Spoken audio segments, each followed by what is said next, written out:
Alright guys, sa mapagpalang araw sa inyong lahat, meron tayong reaction video dito kay Road Trip.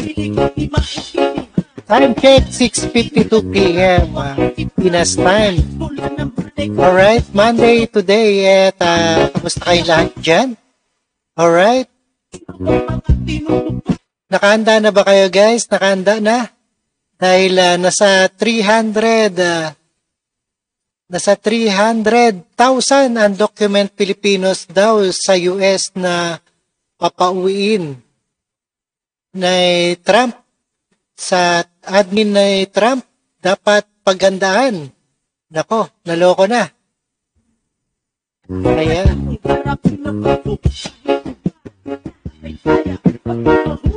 Alright, ito ay dahil sa nakabang pulisya ni Trump.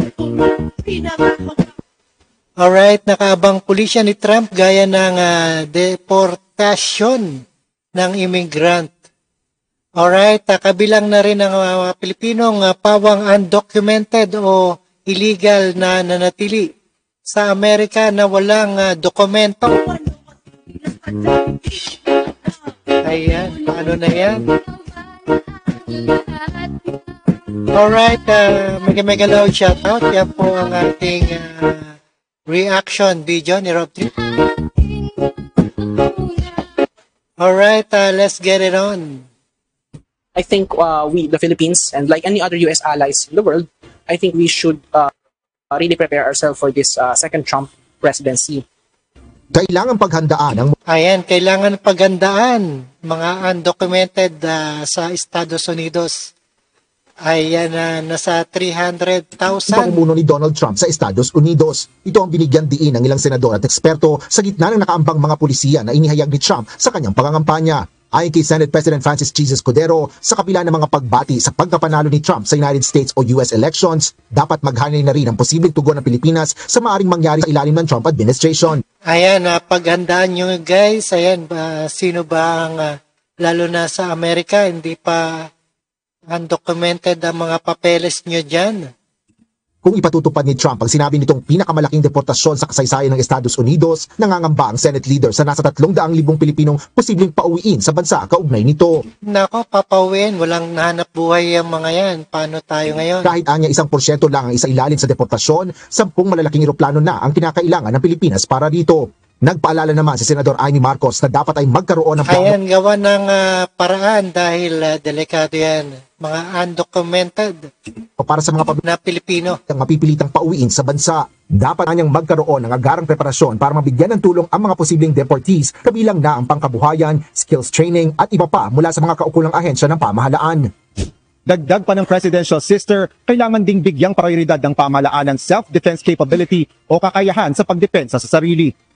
Sa huli, kahit gaano karami at kalakas sa mga kakampi na bansa, ay kailangang depensahan ng mga Pilipino ang kapwa nito at ang Pilipinas. Ayan, dapat talagang depensahan dahil ayan, malang hanap buhay dito sa Pilipinas pag-uwi nila. Para naman sa isang eksperto sa foreign relations, sinabi ni Francis Esteban na hindi naman mawawala o hihina ang relasyon ng Pilipinas sa US. Ito ay dahil nandun pa rin naman ang magandang relasyon sa pagitan ng dalawang bansa. Lagi natin tandaan na nandun pa din yung mutual defense treaty natin sa United States, nandun pa din yung ating shared values, nandun pa din yung malakas sa people-to-people. Okay, mutual values pa rin at alay pa rin tayo ng Amerika. Pero hindi, ayan, mga undocumented na Pilipino dapat bang pauwiin sa Pilipinas? Sa atin with the United States. It's just that maybe perhaps we have to understand that Trump is a very transactional leader. Trump is a very transactional president. He made it publicly, he said it publicly that he wants to ask for payment from Taiwan. And kung mapapansin natin, Marami kasi mga TNT, no? Sa ibang bansa.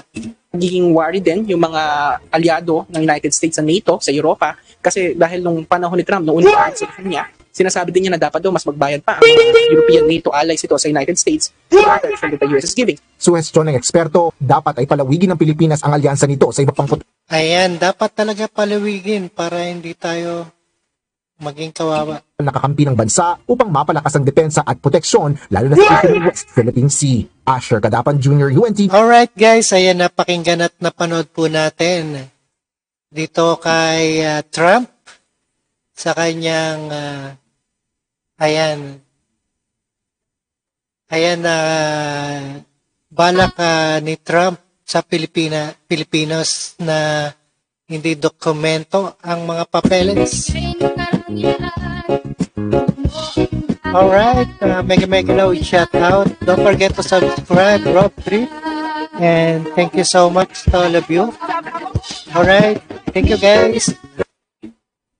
And peace out.